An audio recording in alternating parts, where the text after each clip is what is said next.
मैं आज आप सबको देवी जी का पचरा सुनाऊंगी। मोरे पीछवार वारे घनी बसवरिया हो कि बोलई लगलीना। ओही काली रे कोयलिया हो कि बोलई लगलीना। कोयली का बोलिया सुनी के उठई शीतला मैया हो बटोरई लगलीना। आपन अंगना दुअरिया हो बटोरई लगलीना। अंगना बटोरी मैया लिहली घड़ी लवा हो कि चली दिहलीना।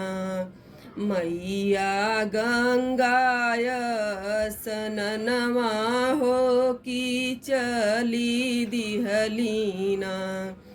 घड़ीला भरी के मैया धरली कररवा हो चोराई हो लिहलीना। गंगा मैया ओन कर घड़ीला हो चोराई हो लिहलीन। कवन सराप तोह देई गंगा मैया हो झुराई हो जातूना। लगतई चईत कुअरवा हो झुराई हो जातूना।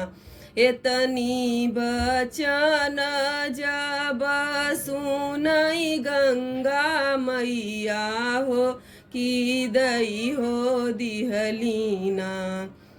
मैया सोने क घड़ी लवा हो कि दई हो दिहलीन।